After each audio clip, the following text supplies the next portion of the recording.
Bonjour à tous, aujourd'hui une vidéo sur un entretien classique qu'il peut y avoir avec un conseiller financier.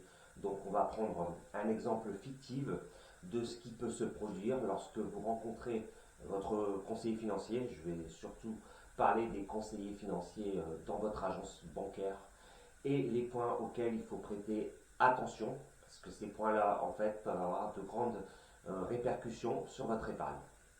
Bon, tout d'abord, vous prenez rendez-vous ou vous avez rendez-vous avec un conseiller financier pour aborder un certain nombre de points sur votre épargne. Et donc déjà, ce qui est très important, c'est de savoir si le conseiller financier a fait une bonne découverte de vos besoins. Ça doit être la base, je vais le mettre en 1 parce que c'est très important, ça doit être la base. Le conseiller financier doit connaître vos besoins, vos aspirations en termes d'épargne. Il doit connaître aussi votre aversion au risque, c'est-à-dire votre capacité de résilience et votre capacité d'adaptation lorsqu'il y a des fluctuations des marchés. On parle bien sûr des marchés boursiers. Connaître votre horizon de placement. Plus votre horizon de placement sera long, plus on pourra partir sur des placements volatiles avec une possibilité de gain supérieure sur le long terme. Donc ça, c'est très important. Un conseiller financier aujourd'hui qui n'écoute pas les besoins de son client et qui est martel en tête, si j'ai passez-moi l'expression, pour placer ses produits parce qu'il a des objectifs, il est rétribué sur un certain nombre de produits, déjà, c'est pas bon signe. Donc ça, c'est très important. Le conseiller financier, en fait, c'est lui qui est à l'initiative de sa proposition commerciale, mais c'est vous qui, par les connaissances boursières que vous avez, devez parfois, on va dire, le faire évoluer dans sa réflexion, dans sa proposition, le faire évoluer et bien faire comprendre aussi en face qu'il y a un client qui a un certain nombre de connaissances financières. En fait, tout ça pour vous dire que vous devez éviter de vous faire manipuler. Ce qu'il peut y avoir, euh, comme dans toute relation commerciale, un peu de manipulation.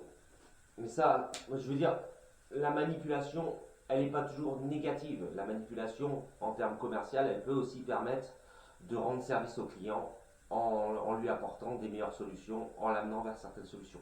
Mais attention, si cette manipulation est utilisée à mauvais escient pour vendre des produits maison, on va dire, parce qu'il est rétribué sur ces produits, il faut éviter tout cela en fait. Voilà, donc ça c'est très important.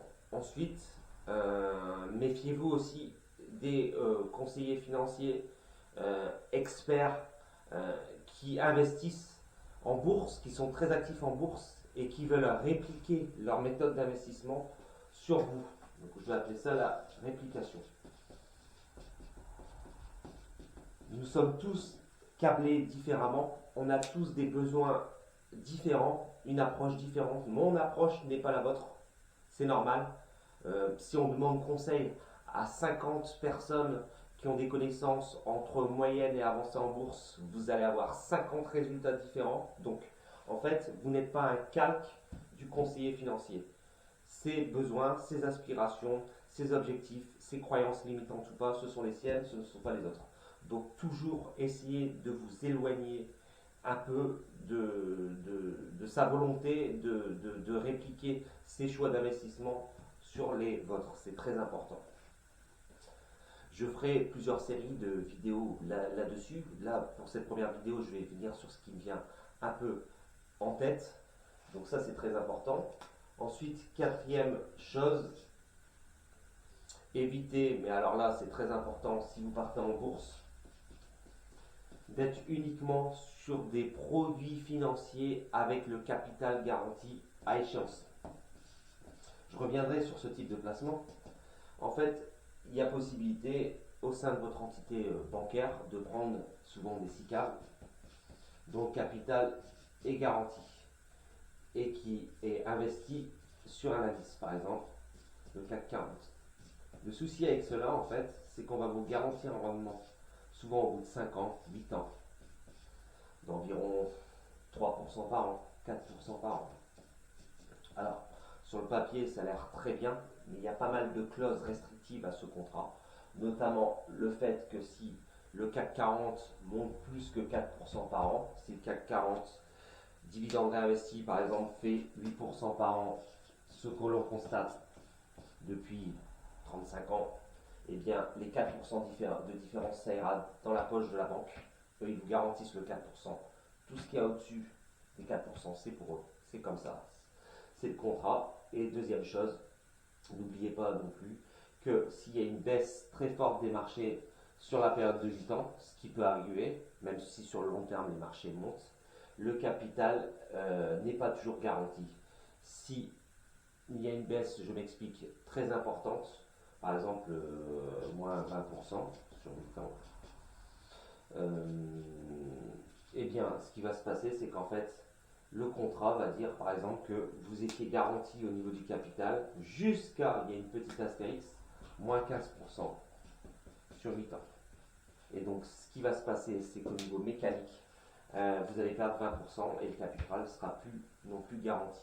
On avait eu ce type de problème il y a environ 20-25 ans environ avec des produits d'une banque, hein, je ne vais pas la citer, mais bon, vous connaissez tous, et qui avait dit que ces produits étaient garantis. En fait, les gens ont eu des pertes parce qu'en fait, ils ont mal lu le contrat. Donc, prudence sur ce type de contrat.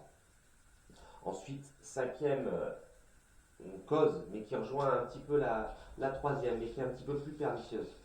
Le conseiller financier, je l'appelle autiste, le conseiller financier autiste entre guillemets,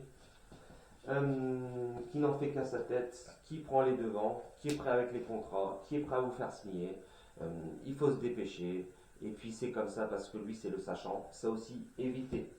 Vous devez être dans une relation commerciale, dans une relation d'échange, hein, c'est très important. Donc en fait, ce type de conseiller, ben, vous avisez, mais vous rendez bien, vous allez vite vous rendre compte que c'est un petit peu agaçant et qui vous pousse rapidement vers la solution.